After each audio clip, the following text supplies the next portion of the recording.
Once upon a time, there lived a very poor woodcutter and his two children, Hansel and Gretel. Their mother had died many years ago, and the woodcutter's second wife hated the children. She didn't want to use up any precious food to feed them, so she told the woodcutter to abandon them in the forest. "Your children eat up too much of our food," she shouted. "They would do better learning to fend for themselves in the forest. Take them far, far away from home so they can't find their way back." The woodcutter was a weak, scared old man, so he did as he was told. "Tomorrow, my love, I will take the children out into the forest." Hansel overheard his stepmother and her scheming. He knew he had to hatch a plan, so he and Gretel would be able to find their way back home through the forest. He comforted his little sister. "Don't be scared, Gretel. I've got an idea to bring us back home safely," he said.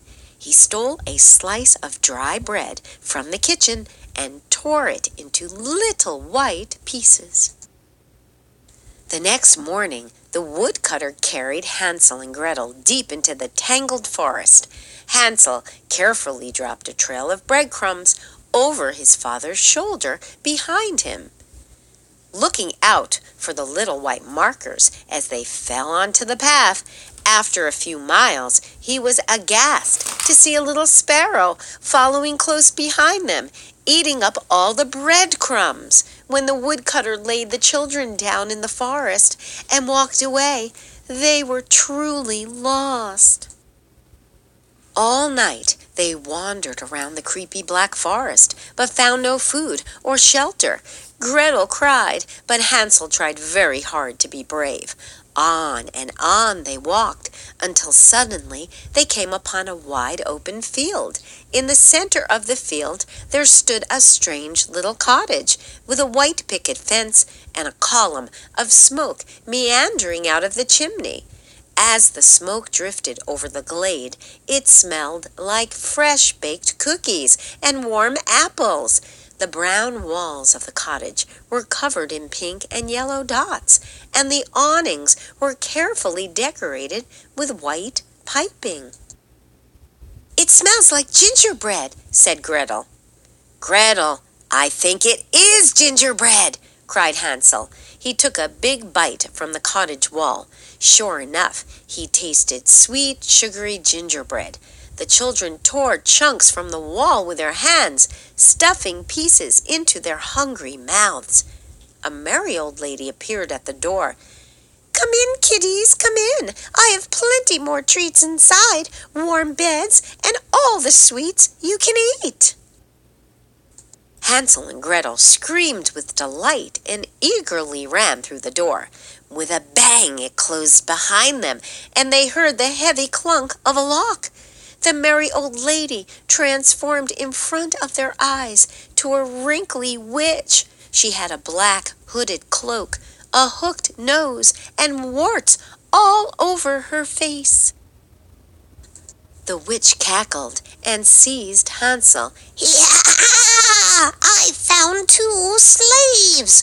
You'll be going straight in the cage, boy," she said, locking Hansel into a child-sized birdcage with thick iron bars. "I shall fatten you up until you're good enough to eat. And you, girl, you can do my housework, cleaning, washing, and feeding up the boy." The witch shackled Gretel to the ground with a long linked chain. The children could do nothing but cry. Hansel and Gretel were trapped for many weeks. Every day, the witch would demand that Hansel poke a finger out of his cage so she could see how fat he was getting, as she had very bad eyesight and couldn't get close enough to see for herself.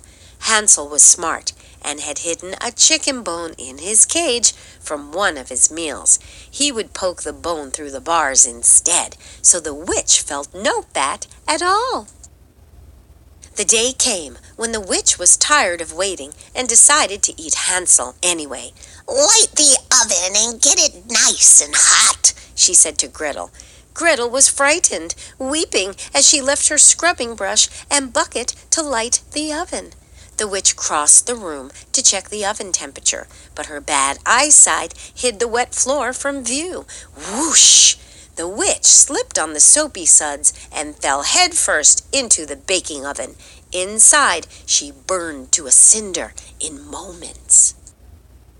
The day came when the witch was tired of waiting and decided to eat Hansel anyway.